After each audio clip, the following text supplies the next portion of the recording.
scholars. How are you? Happy New Year.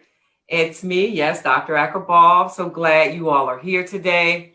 As we told you all earlier in the academic year, we want to bring you a supplemental program to help support your needs and your goals.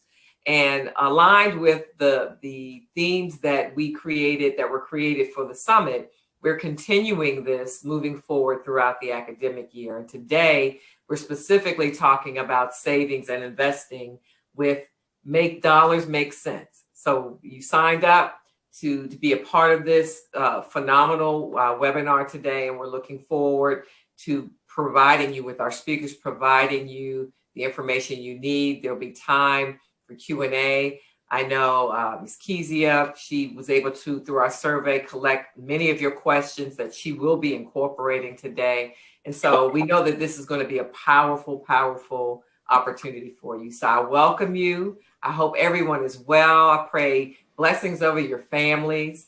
I want to encourage you all, if you want to receive extra credit for this, please make sure you are signed in as your actual name, as we know you, your government name. So that we make sure that we assign the proper credit.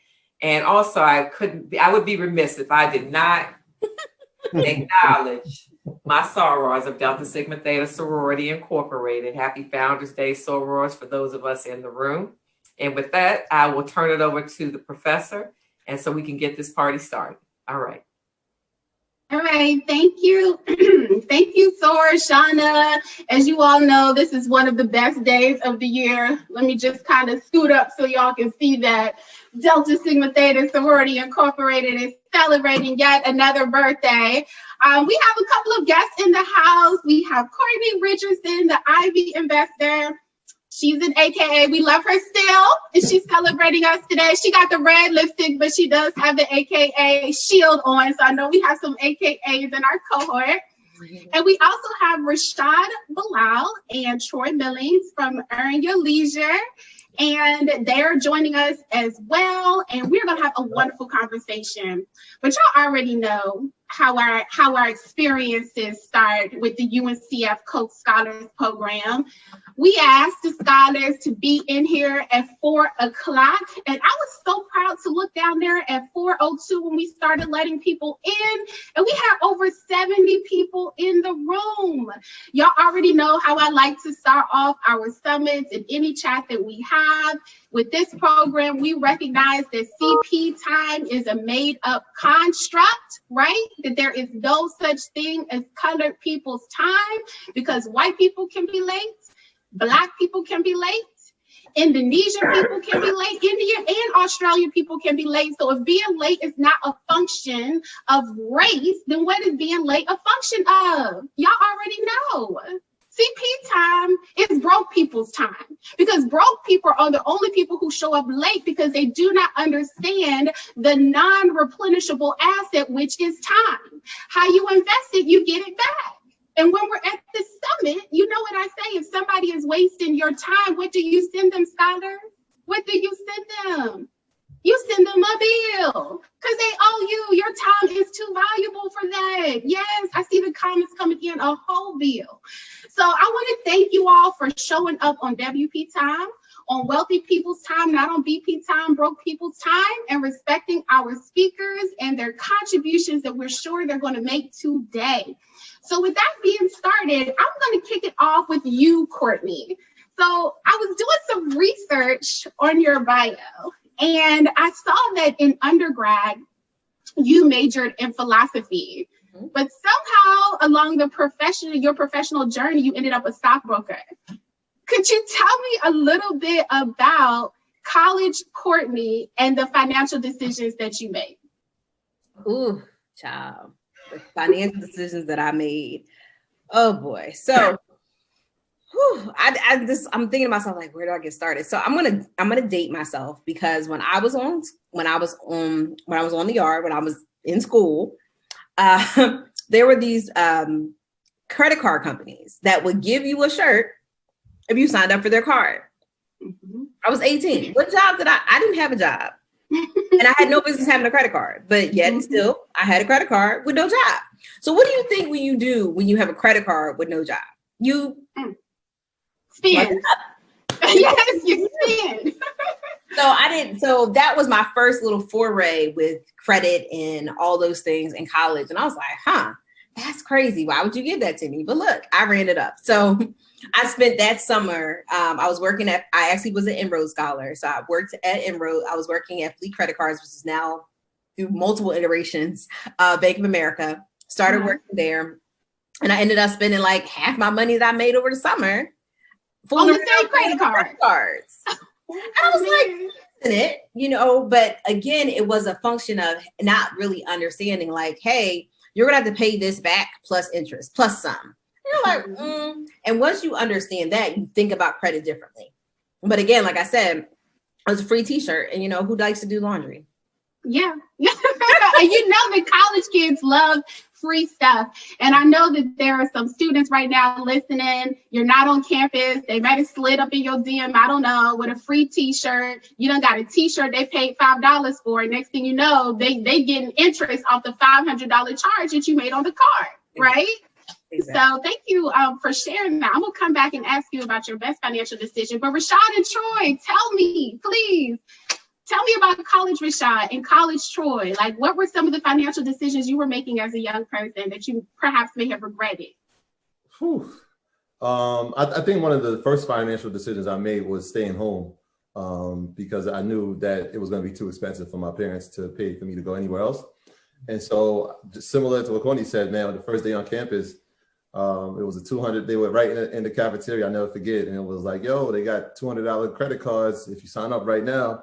I think they were giving away like miles on trips, like airline trips. And I was like, yo, Pat, I'm gonna sign up. And luckily I was working, but that 200 probably went in a week. That lesson, it was like, that's when I learned what interest was.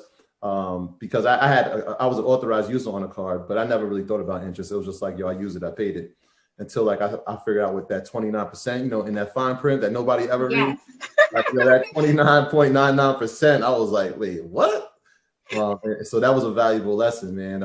Paying that back was tough. And the more you use it and you pay it back, it's like, oh, let's give them more credit. Let's give them $5. Let's give them 1,000. And so like when you're a college student, you're not making that much. It's like, yeah, I'll put one book on it. And then it'll be like, I'll put the whole semester on it. Yeah, I'm gonna put dinner with my girlfriend on it. It's like, before you know it. Before you know it, you're looking at the balance and the balance looking at you like, wait a minute, son, you got to put a little minimum down. Exactly. Every limit they give you, you hitting it. So it was a valuable lesson. Yeah, no, that's good. For me, fortunately, I was able to have a scholarship to college. So it was a lot less financial pressure on me because I didn't have to pay for books or pay for my meal plan, things of that nature. I played basketball, so I had an athletic scholarship, and that helped out a lot. So I'm gonna be honest with you, I didn't really make too many bad financial decisions in college. Okay, Rashad. So I can't participate in this conversation. I can keep the t-shirt. Nah, but then also, a lot of that started at home too. Like, I feel like I got taught financial literacy at an early age, at least the basics of it from my dad for sure. So I was already kind of ahead of the curve when it comes to learning about investing and stuff like that, and especially credit cards. I kind of already knew what to do and what not to do. I had a credit card in college, but I knew, to use it responsibly. I understood credit. I understood credit even at a young age. So that's one of the things that we do with financial literacy with kids, even in high school, teach them credit at a young age.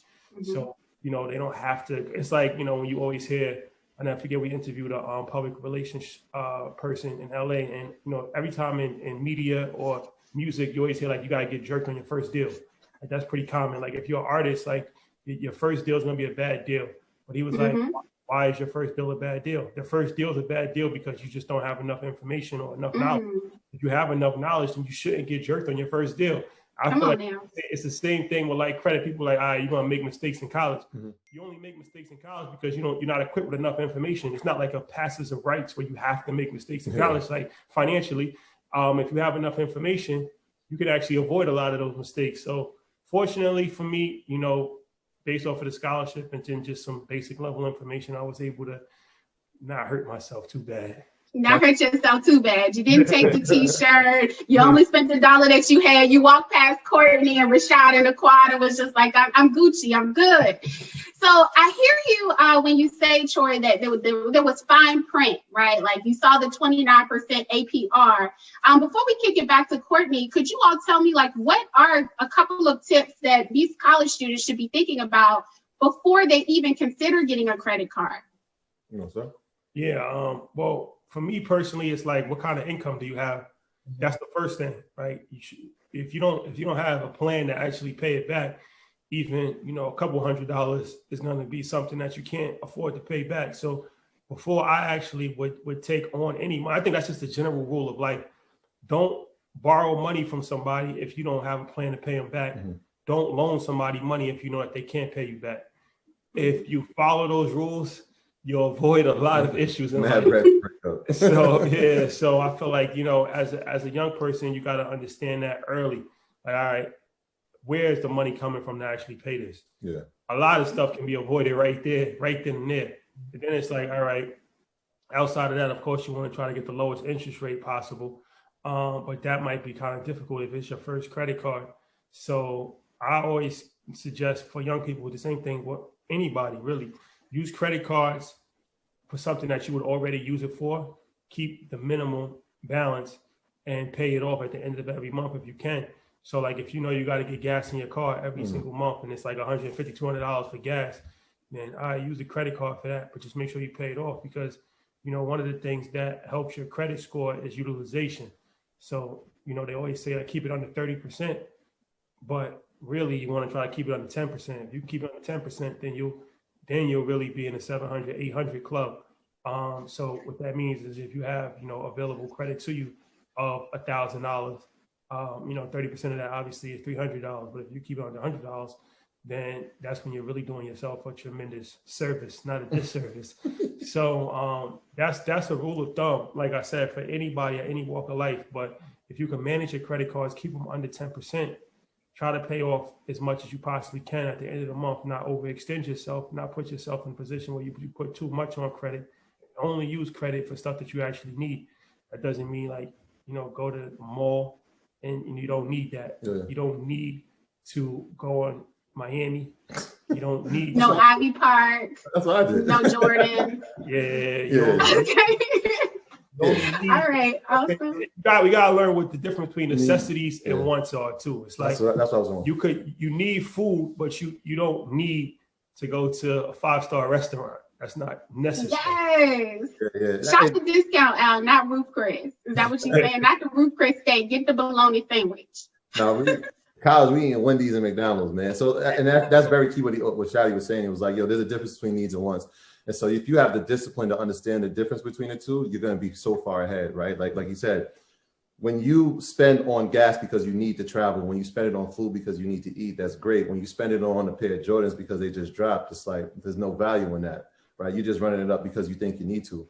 I think another thing that, especially right before college and college students, is having a conversation with their parents. Being an authorized user before you get to college can help down the road too, right? Because now it's like your parents have established credit, hopefully, and they can have you under there where you can grow your credit. And by the time you're probably like a sophomore in college, now you can apply to have your own, which will have more utilization on it, right? So instead of the $200 limit, now you have $1,000. And so what he's saying, when people like, that utilization rate, if you have $1,000, that means that you're only spending 100 of it a month. And so like for college kids, if you're going across campus, right, you're not going to parties every weekend. Your travel shouldn't be that much, right? If you're living on campus, you got a job a little bit off campus, you want to keep that to a 10%. So you spend about $100, but you're paying it off. So the more you do that on a consistent basis, after about 6 to 9 months, credit company is going to say, wait, this is somebody who's credit worthy. Let's see what they can do with $1,500, right? And now utilization goes up. So now it's not $100 you're going to be spending, it's $150. And the same thing happens every 6 to 12 months. By the time you're a senior, you're walking out with a $5,000 credit limit, just because of those same disciplines that you practice as a freshman and even before you got to high school, college. And I think it's also, you don't want to put yourself in positions where you're going to have financial hardship. Like me, I never had a car. I didn't have a car until I was 24, until after I graduated college and I started working. And I could afford to buy myself a car. My parents didn't have enough money to buy me a car, and I knew that I couldn't. I was an athlete. I didn't have a job. So even if they did get me a car, how was I going to maintain the car? So obviously coming from New York, it's a little different with the mentality of, everybody doesn't have to have a car. I know in different parts of the country, like, having a car is mandatory, like as soon as you turn 15, 16, but that's something that gets a lot of people, because it's like you're getting these used cars, you're getting these beat up cars, and then the muffler blows, tire blows, and every semester it's a new expense that you got to spend on a car. And like I said, I mean, I knew for me personally, I didn't have enough money for it. So I didn't even, it wasn't something that was on my radar. When I could afford a car, that's when I bought a car. So that's something to consider as well, because I know that's definitely an expense. That's a bar. That was good. No, the whole bars. Where's your mic? In front of you. Drop it. That was really good, because you buy the car. And that's on credit, right? Some form of credit. It's a loan. And then the muffler breaks. The muffler costs more than what the car costs. You got to put that on your credit card. And now, you paying the car loan, and you're paying for the muffler on your credit card. And Courtney, I see you were going to jump in. I see you about to drop a jewel. What is it, sis? Listen, I mean, they said it all. I mean, it really is the way you have to. What I've noticed and where people get into trouble is that they use their credit card to extend their income, whether they have zero income or, okay income. They usually say, okay, I make $1,000 a month through my part-time job. Well, with this credit card, I actually have $2,000 to spend. No. No, I mean, you could, but then that gets you into trouble. And I think good things about it is just understanding utilization. And I think what was shared is that 30% is a little bit too high, because 30% is like what they tell you. But if you look at the chart, 0 to 10% is really ideal. So that's pretty much where you want to be. So 30% is like, yeah, you're okay.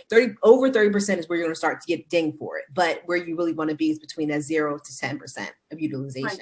And you want to keep, and after 6 months and you're using it responsibly, you can always ask for more credit. That doesn't mean you use more credit, but that's going to help you if you need to finance a car at some point. Because a lot of the friends that I went to school with, that, I live in Philly, I'm from Philly, but I went to school in Pittsburgh. But a lot of people didn't need a car. But, over time, you're like, oh, I'm a grown up, I should probably have a car. But they didn't have any credit. Yeah. And that was a problem, because they ended up getting a very high interest rate on the car that they were getting, because having no credit is as bad as having bad credit. So one of the things that a lot of people started to do is, like, great idea about the authorized user. If your parents use their credit responsibly and pay their bill on time, that really puts you in a better spot. So understanding, like, credit is a tool. It's not the only tool, but it's a tool that needs to be sharpened. It's not like a tool that you can kind of just leave alone and let get rusty. It's something that you have to use it on a regular, you have to use it on a regular basis, but you have to be responsible about it.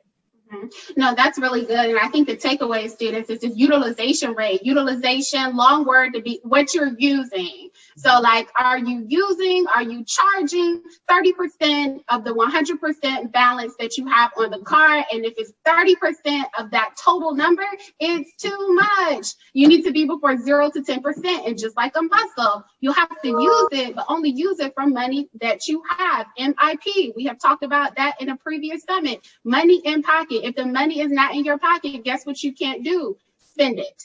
So let's move on to the next topic. Courtney, you talked about 7 streams of income. And one of the things that Rashad hit on was that, okay, I was in college, I was being fiscally responsible. Maybe it was a little bit easy for me because I had no money. So, like, when it comes down to college students, our college students are like, I want to invest, and we're going to get to that in a second. I want to pay off my credit card, but if I look in my pocket and there's no money in there, I wouldn't do nothing strange for a little change. What is the 7 streams of income? And how can I understand the types of income that they can earn? So let's look at the 7 streams of income. So first you have earned income, then you have interest income, then you have royalty income, you have rental income, you have dividend income, you have capital gains income, and you have business income. Oh, I got them. Okay. I had to get all of them in my head. I was like, oh, I'm going to miss one. You got it, girl. I was counting over here. You got all 7. Let me see. So I think those are the ones that a lot of people are like, oh, I should have all of the 7, all of the streams. It's like, no, you can really maximize. Like, So a lot of people say, oh, the average millionaire has 7 streams of income. Well, they do, but what they end up doing is they focus on 1 or 2 streams of income, and then they diversify out. So when we look at Jay-Z, like I use Jay-Z because he's a really good example. Jay-Z, he started as a rapper. He actually took on his master's early 2000. And then he also has his he got his rights to his publishing.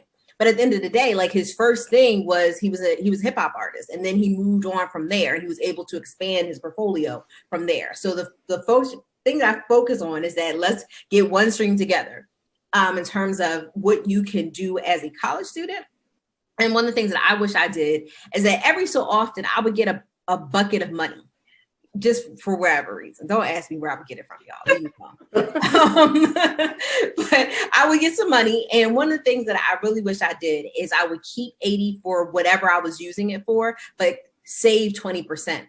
10% will go into my emergency fund or my savings, and then I would invest the other 10%. And had I done that a long time ago, I'm in good shape now, but it would have just been like the longer you're in your, like time in the market is such a big deal. And a lot of people don't realize that. It's like, how long have you been in the market? And so again, it's like, hey, I could have gotten an Apple super cheap. Hi, Apple. Yeah. Come on now. But there's some companies that, again, that I really was rocking with back in college. And even when your pot is relatively small in college.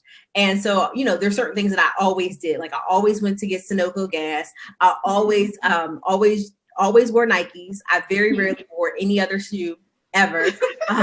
So those are things that I use on a regular basis that I actually knew. I liked it. And I understood how their company worked. So why would I not invest in it? But I wouldn't invest a whole bunch of money, but just a little bit. Like investing is a habit. Like they say, excellence is a habit. Investing is a habit. So I would just put a little bit of money to the side and not a whole bunch, maybe just a share, maybe a couple shares every semester. Where would I be after 4 semesters? So.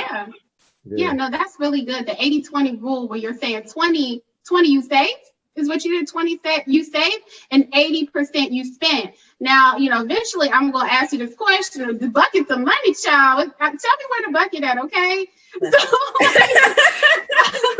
For Rashawn and Troy, one of your most interesting guests, I think, was this young man who had retired his mother. You all have had so many people come on Earn Your Leisure and talk about exactly how they did that, how they earned their leisure, sometimes through a side business or a side hustle. What are some ways that our students can earn income so they can invest? Yeah, I think there's so many different ways to earn income.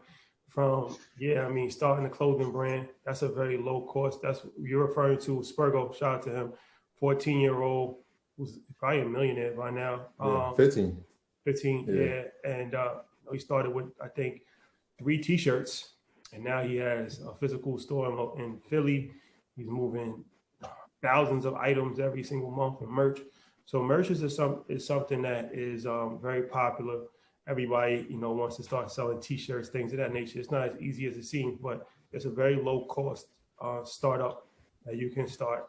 Other practical stuff that we had on the podcast, vending machines. No, that's exactly what I was thinking. That was a big one. The vending machine situation is a big one. That's another low cost startup, especially for somebody in college.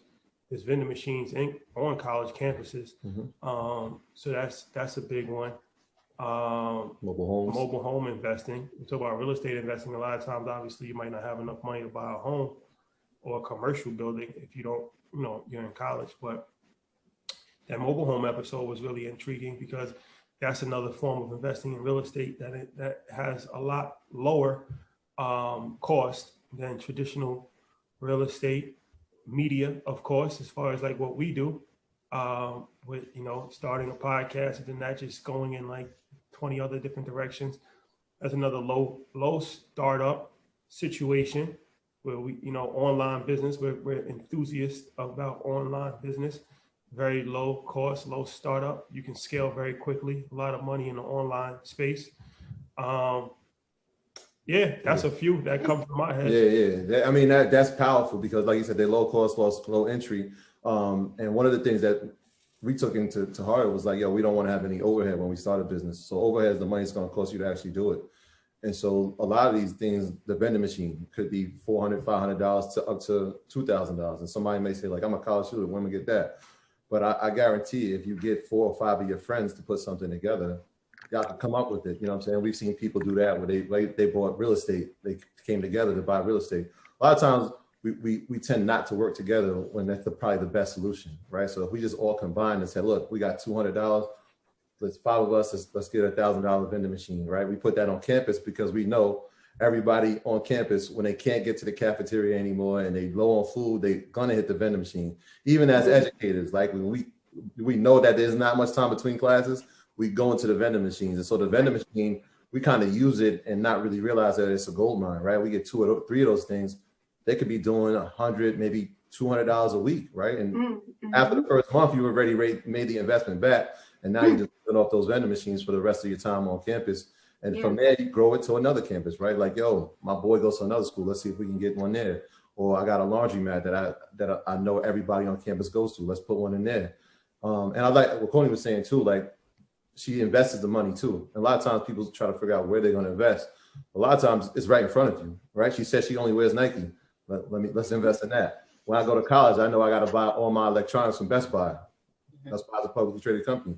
Let's invest in that. I know we're going to go to Bed Bath & Beyond when we got to get our furniture. So we putting money into these companies and not realizing that we can actually own them for a lot less than what we're paying for the products, right? Like a pair of Jordans is going to cost you $225 with tax, right? But you can own a share of Nike for $130. You know what I'm saying? So like we just got, if we change our mindset, and like what Shadi was saying is like if we introduce these things to kids at a very young age, the perception will change. And then they'll realize like by the time they start college, they got money. It's not like I'm walking to college with nothing and now we eating Domino's every night.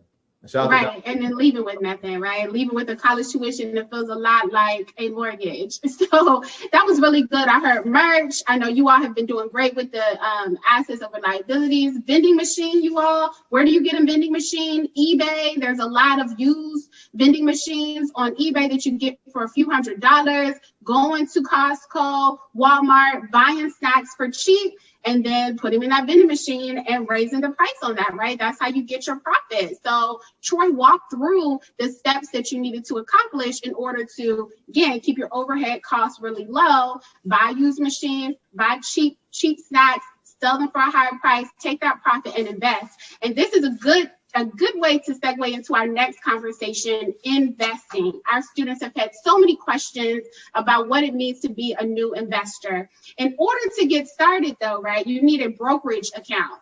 Could anyone tell me, like, when you think brokerage account, what does that mean? Do you need one? Yeah. So a brokerage account is basically, and I'm going to give it this analogy, but it's like a checking account for your stocks, but it's not a checking account, but that's the best way to kind of put it in your head. Now, when you have your checking account, you have our friend called FDIC, and that's the Federal Deposit Insurance Company. That means that your money that's in the bank, if something ever happens to the bank, they go out of business. And yes, it does happen. I was working when a whole bunch of banks, quote, fell in 2008. It was not fun. So that does happen. You're able to get your money back. It takes some time. It does take some time, but you get your money back. But if something happens with your brokerage account, now, one of the things you have what's called SIPC, and SIPC basically protects your stocks that if something happens to the brokerage account, but not if the company that you own actually goes bankrupt. So I like to kind of make those distinctions. So you have your bank account, that's completely different, but the most analogous thing to a bank account for your stocks is a brokerage account. But what the brokerage account has, it has basically 2 components. You have your investments and you also have your cash. So a lot of people are like, oh, well, where should I go? So full and fair disclosure, I used to teach my students Robinhood. I liked Robinhood. I thought it was easy. It kind of gamified investing, but a lot of people like that. But Robinhood has been getting caught up doing some things. And I said, now Robinhood. Now I'm a former stockbroker. I was Series 7. 66. So it means I was investment advisor. I could charge for my advice. So I was like, am I taking my people down the wrong path? I'm like, I don't know. So I moved over to Public. So I literally just moved my whole Robinhood account that I teach out of into Public. So Public is new. I don't know. I can't tell you no more about it. That's what I have. But I have my regular money, my Roth IRA, my my non-play account is at Merrill Lynch, and I have a solo 401k at E-Trade. So I'm trying to get a little bit better by keeping stuff all at one place. And I try to tell people this as a kind of like a cheat code. A lot of people like to have their accounts at different places, and they feel like, it's easy, it's harder for me to assess it or whatever. But as you start getting, like, raising your assets up, and as you start getting money, because y'all are all going to get money. Yeah, claim it. These banks want to see that you have a relationship with them and that you have a deep relationship with them. So they want to see that you have a card with them. They want to see that you have multiple accounts, and those accounts are full and overflowing. So I really share that with people to say, hey, just kind of keep that in mind, that you might want to have all of your stuff in like one or two places as opposed to like spread out like me. Right. No, I get it. No, and it's so interesting that you said that, because Merrill Lynch, the brokerage account, E-Trade, brokerage account, Robinhood, and now you're at Public, right? And each one of those can serve different purposes. So in our summit students, we talked about what an IRA was, an individual retirement account, right? When she's talking about the investing that she's doing just as an individual, that's over at Public. Troy Rashad, when it comes down to brokerage accounts, do you have any opinions about Acorn or Webull or any of the other platforms for students to consider? Are you team Robinhood? It's funny that Courtney brought up the multiple accounts, because the method I kind of used was, I'm going to treat each account for a different purpose, right? So like if I have my long-term investments, I'm using E-Trade, right? When I have some short-term investments, I'm going to use my Fidelity account, right? If there's some play, like you said, like there's some play money, like, hey, these are some riskier moves, I might be using my TD Ameritrade. And so I kind of view my brokerage accounts in that way, because it lets me know, like, hey, you can move, this is the place where you can move around. Over here, don't touch that. That's for the kids. You know what I mean? Your custodial accounts are there. That's for your kids. Your large shares of companies that you invested in, they stay there. We don't even look at that. That's for 10 to 20 years. And then we can move around here, and some of the short-term plays, hopefully, and they start following each other, right? We make some profits here. We can move them from the short term. Now they can go into the long term. So having multiple accounts, sometimes, for me, it works that way, just because it makes things a little bit more organized. Yeah, I have two accounts, Fidelity and TD. I like TD's user face better than Fidelity. I actually opened Fidelity first. That's the only reason why I have Fidelity. But I think if you use any of those, I'm a fan of the bigger ones, like, the Merrill Lynch's of the world, the Fidelities, TDs. Stuff like that. I wouldn't really put too much eggs in Robinhood. That's just my own personal opinion. I think it's more so for people that are like just starting out, but you can just start out on Fidelity or TD. So if I'm a play, I'd rather play in the big leagues. I don't want to play in the minor leagues. Like, you know what I'm saying? So I feel like Robinhood was just a little too, I don't know, it was glitchy. And it was too many issues, and especially for us, we do a lot of option trading, and it is just easier, in my opinion, to use one of those more established, bigger platforms. But any platform that you use, you can make money on, you can invest on. So I guess whatever you feel comfortable with, whatever you feel is the best user interface for you. Yeah. But for me personally, that's what I do. Yeah, I feel like a lot of college students, especially with the young adults we talk to, they love using Robinhood. I think the fact that it's an app, the fact that it's kind of user friendly is great. But like Shadi said, it's a big boy game. Like, there's a lot of sharks in here. And so even if you're using that, make sure that you understand how you're using it, because you can lose a lot of money very fast. So that's just a fair one. I know a lot of college students love Robinhood. I know some people using Webull, some people are using Acorn. Just understand the game that you're in, because there's no remorse. There's no remorse. We are little fish in this ocean called the market. And there are some sharks that are waiting, and they can't wait for you to get there. So the more people use Robinhood, there's somebody on the other side like, yep, there go all the new retail investors. Let's figure out a way to make sure that we take advantage of them without knowing. The same way that the credit card company took advantage of us when we came to college and gave us those credit cards. I gave it to us, but presented us with the opportunity. It's the same type of situation in the market, man. So somebody's always on the other side looking how to make money off of somebody who's inexperienced.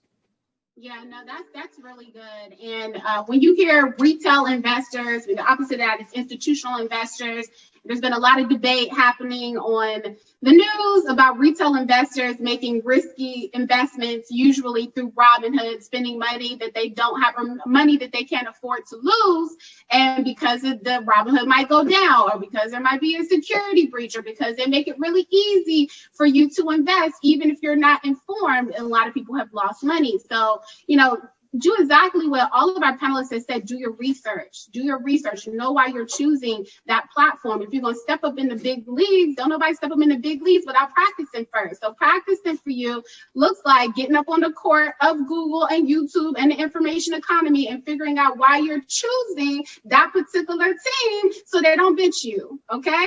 So would you recommend students start with individual stocks? So we've talked, right now there's a lot of exciting things. Well, a lot of exciting things happened 13 days ago and last year, right? We had stock splits with Apple, we had stock splits with Tesla, we had IPOs with Airbnb and DoorDash. Lots of exciting things happening with individual companies, but there are also some investors that recommend funds, right? Index funds, exchange traded funds.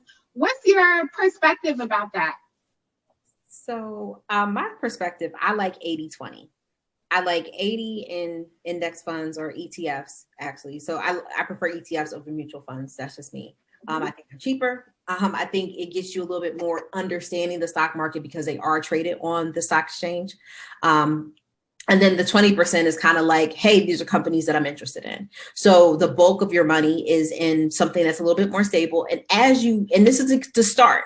And as you kind of grow your wings, you're like, oh, I really understand this. And I really think that this company, based on all of these things, I want to invest in them. So I'm going to actually put a little bit more money. So when I look at my account, like maybe I did 800 in mutual funds, or we'll say ETFs, 800 ETFs, and then 200 in stock. And then as I kind of get my sea legs under me as an investor, I'm like, you know what?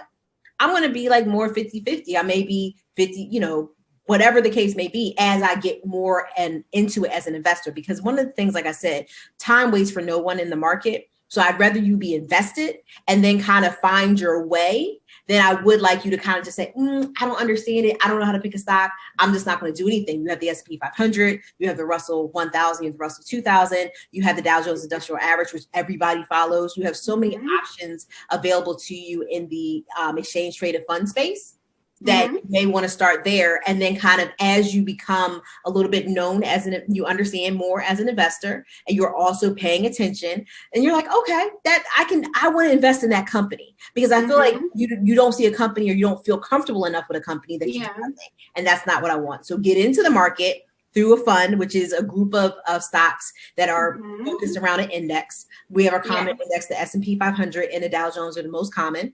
That's something to get started with.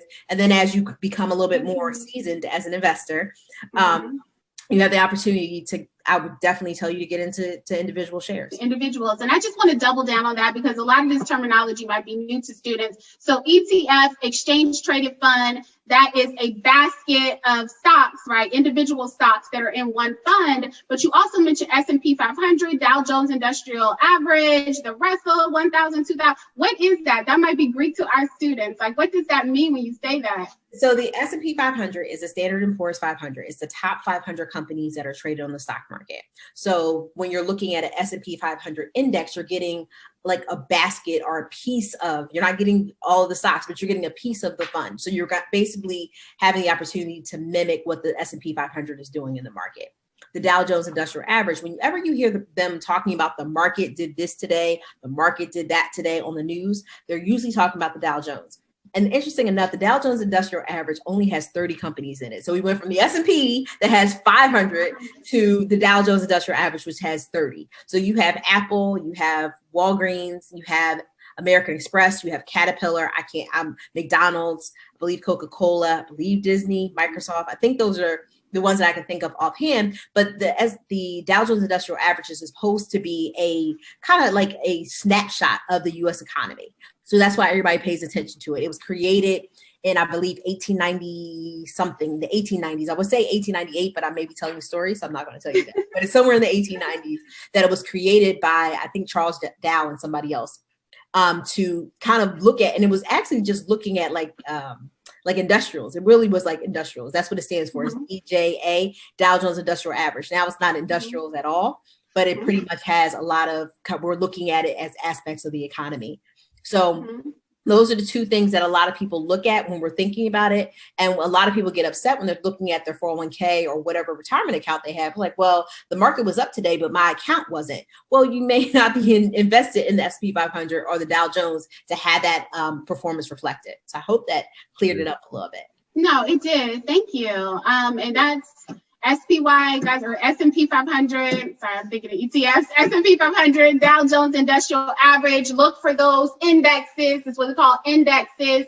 Guys, what is an IPO? EYL, Rashad and Troy. IPO. I mean, people kept saying those three letters over and over in 2020, and they're going to be saying them again in 2020. What is it? Why should our students pay attention? Yeah, IPO is an initial price offering.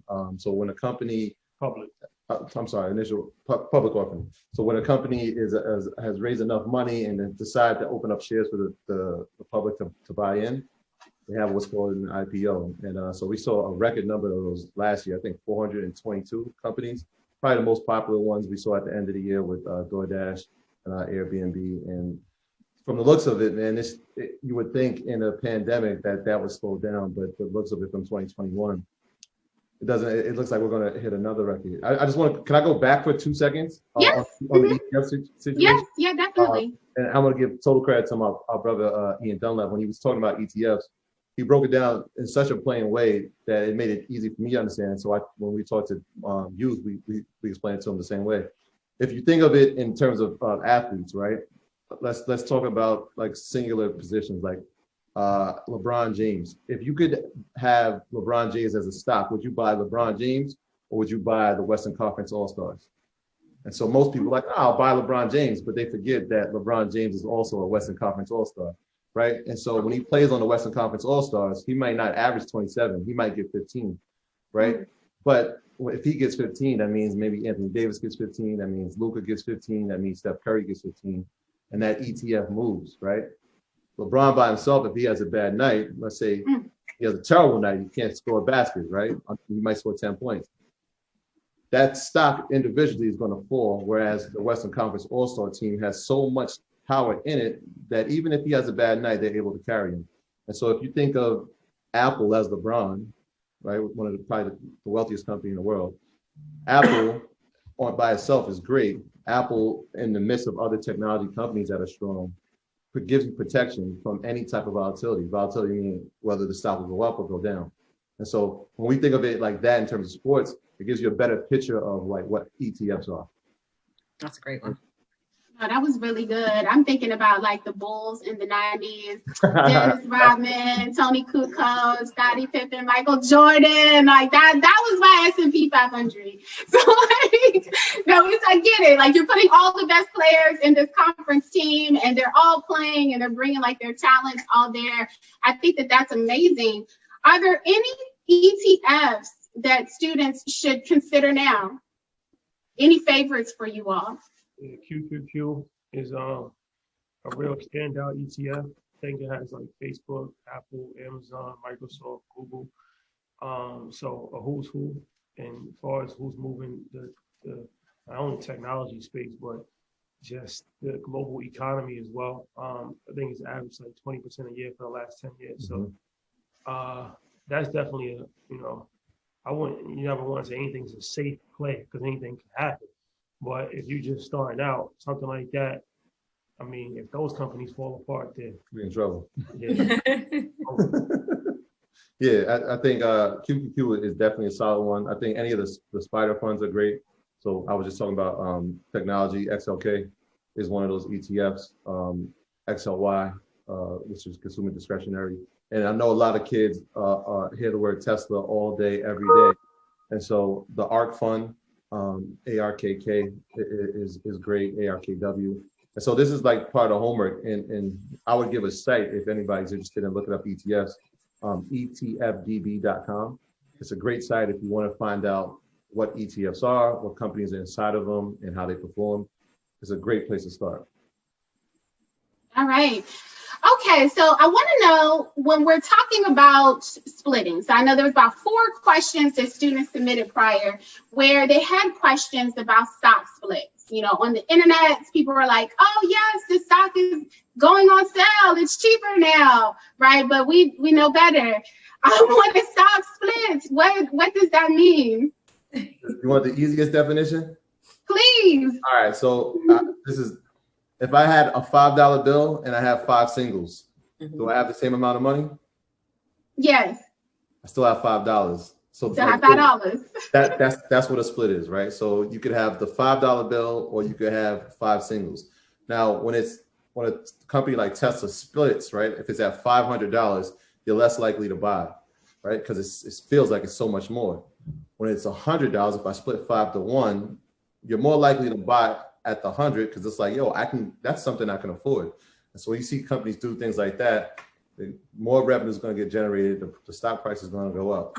So the person who has it, like let's say that we were invested in Tesla at the time, there really is no change for us. Now, instead of having 1 share, we have 5, but our price got cut down to 100. So the best way to think of it is like if you had a $5 bill or if you have 5 singles. How was that, Courtney? No, that was amazing. Easy, perfect. 1, 2, 3.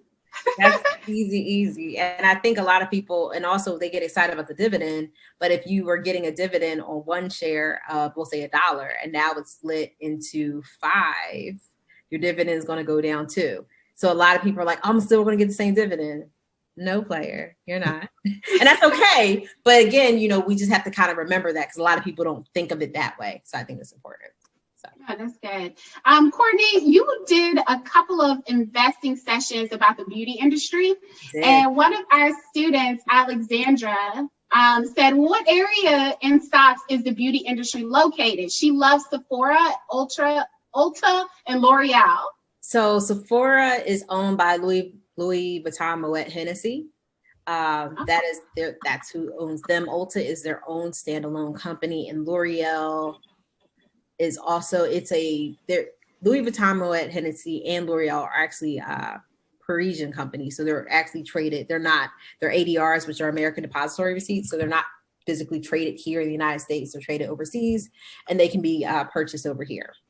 So those are some of those companies that you may want to look into. They're considered to be interesting enough, they're consumer staples. Because a lot of, so some of them are staples, beauty.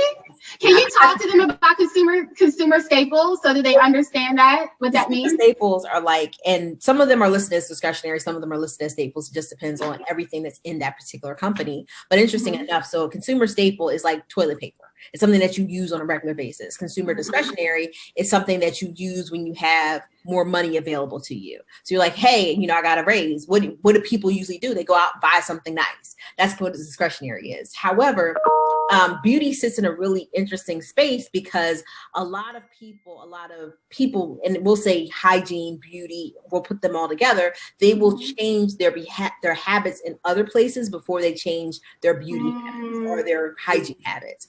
So, at some point you may say, hey, I only rock with and this is just a good example, Scott's toilet paper. Yeah. We're going to, get, generic orange juice quicker than we'll get to stop, change our toilet paper. I mean, but there's certain things that people do in their, that's part of their lives that are not going to change. So that's kind of what that consumer discretionary is. So staples. So consumer staples tend to be very flat. And consumer discretionary kind of goes up and down with the economy. So if the economy is doing great, consumer discretionary is doing great. Economy is not doing great. Consumer discretionary is not doing well. Right. But interesting enough, we've seen with COVID that hasn't really even taken place. Like Tesla is killing it. And by all indications, Tesla is very much consumer discretionary. I just have, $100,000 just sitting around. I'm going to, buy me a Tesla. Well, they're gonna give me an EV, right? Right. So I think that it's an interesting. COVID's a very interesting phenomenon when it comes to the market. We've seen it, even with the fact that so many IPOs have happened. That's very odd for a economy that's kind of shaky. So you're kind of going, okay, but again, it just makes COVID. Just shows you how different or how strange COVID is. I'm so happy that you even talked about consumer staples, because when we're talking about consumer staples, consumer discretionary, what we're talking about is even sectors in the economy. So as we welcome in a new administration, I gotta bring politics in it next week. Are there any particular sectors that we should be? It's okay. Listen, we gonna let her tiptoe in there first, but we know that the final word is coming. I know pink and green is gonna be all out there. But are there any sectors that we should be watching? Technology. What can we tell our students to be looking for? I think you nailed it right there. I think technology, and it's funny. We had this conversation on Monday, and we were thinking about like, yo, tech is really part of every sector, right? Even if you look at consumer discretionary, like you said, Amazon leads that category, but nobody's thinking of Amazon as a consumer discretionary. That's a tech company. It has, right, the number one iCloud service. AWS is the number one iCloud service in the world, right? So that's a tech company. When we think of Tesla, we're not thinking of Tesla as an automotive company. It's the tech company. So technology, I mean, that's always going to be on the forefront. It's always going to be at the head of anything that I'm doing. I'm looking at tech first because tech moves everything. Even when we talk about the EVs, even Tesla, like inside of Tesla, they're going to need chips, right? So semiconductors, again, technology. So tech. Tech has three. Yeah, I mean, there's different subdivisions in tech too, like cybersecurity. We talked about that on Monday. Cybersecurity is going to be big in the next 10, 20 years, and definitely that's something to definitely think about. Energy, you know, obviously with the new administration, is going to be a push probably towards more clean energy. So that's something that is interesting. A lot of people don't realize Tesla is not just a car company; it's actually an energy company as well. They have massive amounts of solar panels. People don't know that about Tesla. Tesla is big in solar panel and reusable energy. Yeah. So energy, something that is definitely going to be big, I think, and biotech. You know, we're talking about coronavirus, for them to have a vaccine in under a year, just goes to show you the amount of money that's put in to these companies. And the biotech industry is an industry that's actually, you know, going to benefit from this whole situation once, no matter how you feel about the vaccine, at some point it will become widespread, and those companies, Moderna, amongst others, are going to benefit from that. So, yeah, that's a few industries right there. All right, so we're going to move to questions in a second, but before we do, I want to ask the number one question that was submitted prior to this conversation, and it has to do with cryptocurrency. I know that some investment advisors, they recommend that you diversify your portfolio, which means you're going to have funds, individual stocks, maybe some gold. Like, diversification is important, but cryptocurrency continues to bubble up, especially as Bitcoin is up one day and down the next. So can you all provide some insights there? I'm a fan of crypto. Like, I've talked about crypto probably started in 2017. I don't talk about it as much because I'm not, it moves like at the speed of light. So I'm kind of like, all right, I'm caught up kind of. And I'm like, what? Hey, wait, it changed on me.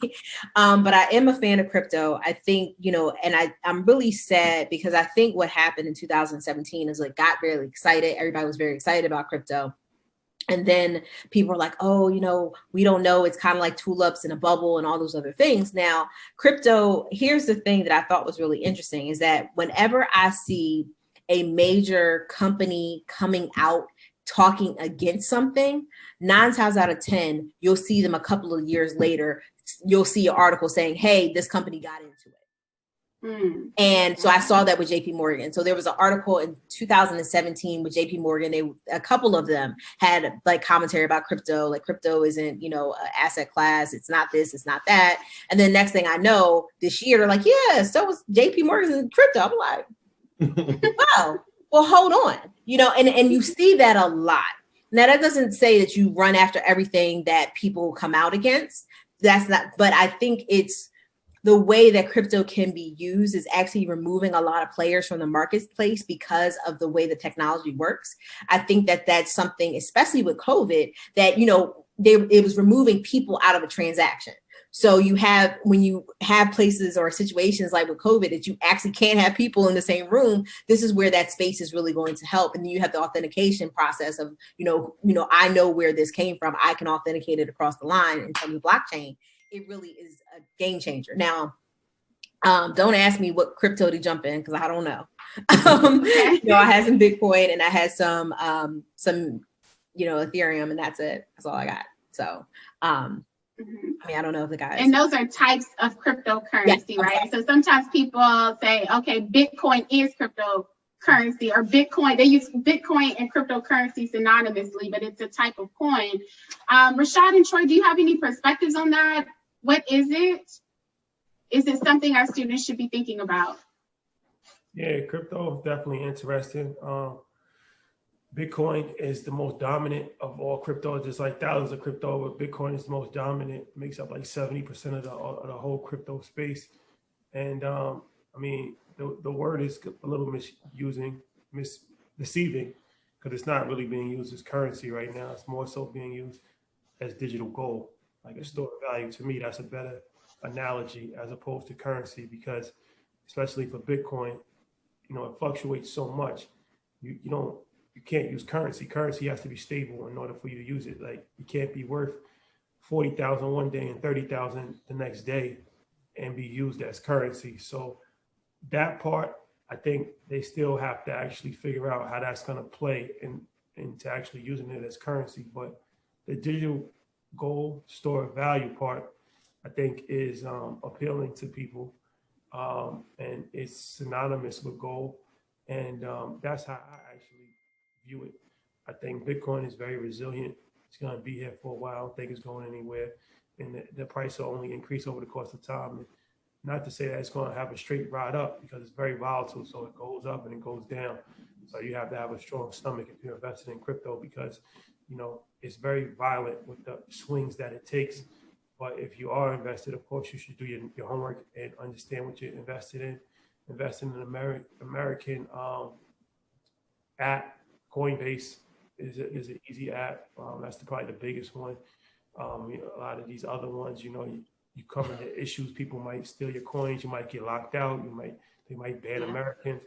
So, and then there's altcoins, alternative coins outside of that, which is your Ethereum, your Litecoin, your XRP, different things of that nature. And there's a bunch. So, those are some of the well-known ones, but there's other ones as well. And Dogecoin, a couple of them. I personally feel like you should at least start with Bitcoin. Yeah. That's the granddaddy of them all before you start with, all the other ones, because the other ones, they might be here today and gone tomorrow. If anything is going to last, I personally think that Bitcoin has the most highest chance of still being here in 10 years, 15 years. So, yeah, I mean, be careful. Don't invest more than you can afford to lose. And definitely don't invest your whole investment budget, maybe 10%, 15% of, the money that you have allocated towards investment. You might want to put in crypto. But that's how I look at it. Excellent. Okay, so Bitcoin is the granddaddy. You can get to the granddaddy through Coinbase. It's a very violent swing, so you throw $5 in it and you might not get none back. So just be careful. Don't invest more than 10% or fewer. Stick with those funds. Now, I don't want to be respectful of the speaker's time. I know I mentioned it in 5:15, so I am going to read a couple of questions. India Washington has asked, hold on, I'm scrolling up, India. My computer is being temperamental. India asks, is there any other advice that you have for first-time investors that don't really know the market too well, but still looking to invest? Yeah, the ETFs and index funds, but bigger than that is to educate yourself. Mm-hmm. You shouldn't invest in anything if you don't have a clear understanding of what you're investing in. So the best way to have a clear understanding is to actually educate yourself. And that can come through books. There's a lot of great books that can come through podcasts. I think our platform is a great resource. Online, YouTube, Google, educate yourself as much as you possibly can first. So it's not a race. Stock market's not going anywhere. Real estate's not going anywhere. So even if you have to take 6 months or a year to actually educate yourself and feel comfortable doing that, then you should do that. Like I said, I don't think that you should jump into anything before actually knowing what you're actually doing. So that would be my first advice, is to take the time to educate yourself. And as I said, you can get educated for a lot cheaper than you paying for your college degree. Awesome. Okay. Educate yourself. Do your research.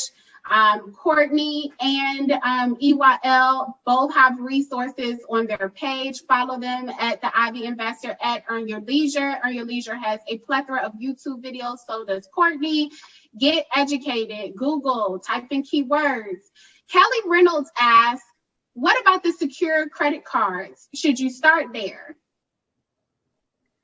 Yeah, you know what? Go ahead, Courtney. Go ahead. It depends. I mean, secure credit card means you give them money, and basically that's kind of how you start your credit. If I don't have to give you my money for me to start my credit, I wouldn't. But it may work. It may be something that you need to do for your credit profile. Like everybody's credit profile is different. It's like a thumbprint. So what may work for you, if that works for you, rock out. But that would not be my first thing. I'm like, I'd rather you give me $100 on a card and we work it out that way than me do a secure card. But that's just me. That's what I was going to say. It's kind of situational, right? The idea of me giving you $200 to build my credit so I can use my own $200 is just kind of counterproductive for me. But if that's what you have to do, if you're in a situation where your credit is not great and you have to build it somehow, you're going to have to do what you have to do. But I would think the first thing to do is have the conversation. When you're like 15, if you got younger sisters or younger brothers, have that conversation to see if you can become an authorized user. That is extremely powerful. Like I said, if your parents or your guardian has been responsible with their credit, that gets transferred to you, right? And so now you have a card with a higher limit than you would of any other 16-year-old. Plus, by the time you're 18, you've built 2 years of credit under your name. And so then you can go apply for some cards that actually have some more value than you would for the average 18-year-old. Yeah, no, that's good. An authorized user, you all. We've heard that at least 3 times during this conversation. Go ask mom, ask dad, what is their credit score? What is on their credit report? Take a peek at it. Make sure that they ain't in the 500 club, because then you will inherit the bad score. Now, there's a lot of things you can inherit in an inheritance. You don't want the bad score. You want the good score so that you can get your own credit card. Speaking of credit, Cameron Knight asked, he did a little humble brag. He got a 750 score. He's trying to get to 800. How does he get higher than 750? Any tips? I mean, for me, I think my credit score is like an 815, 860, something like that. So it was just, Rashad, you said your credit score was what? We 800 club over here. I think. Oh, 800. Oh, Shaw, hold on. Let me. Yeah, 800. I'm still at 700, so I'm looking over there envious. Here's 800. Let me take out my pen and take some notes. Okay, I'm listening. Yeah, no, for me. So for me, part of it, if you're in college, is the duration of time that you have credit. So that's just going to take time, because that's one of the reasons how they actually judge your credit is if you only have credit for a short period of time, even if you have a tremendous track record, it's still going to take a little bit of time to get to that next highest level possible. But for me, I mean, I really don't know the set formula. For me, it was just to keep it under 10, keep it to 0, really. I keep it to 0. And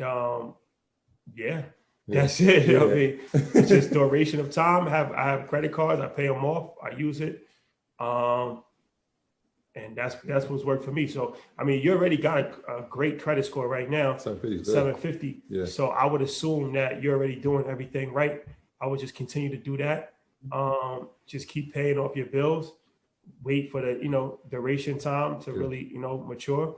And you should be there. Yeah, I think one of the key things, and we're going to say it again, right? That authorized user thing, right? So like, if you're 16 and your parents whatever, they've had their credit card for 20 years, when you get that card, that 20 years now transfers for you, right? So I have an American Express card that says that I've had credit for 35 years.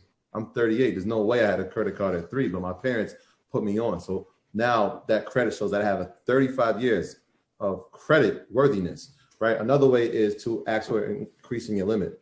So that shows that you have more credit worthiness, right? So like right now you have the 750. Well, let's see what happens when we give them $10,000. We'll be able to manage that.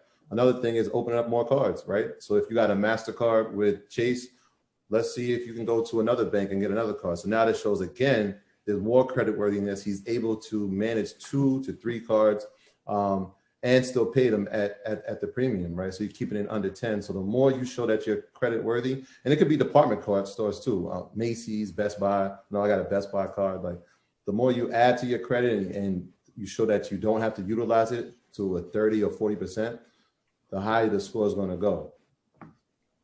All right. And so this is our last question before we wrap up. We're coming up on 5:15. I want to be respectful of everybody's time. Courtney, you mentioned that you transferred your assets out of Robinhood into a separate brokerage account. What was the process that you used? So I initiated what's called an ACAT transfer. So an ACAT is it's like an automated clearing, I don't know what it stands for, but it's basically you're picking up all the stocks that you have in full. So I had a lot of fractional shares because I reinvest my dividends.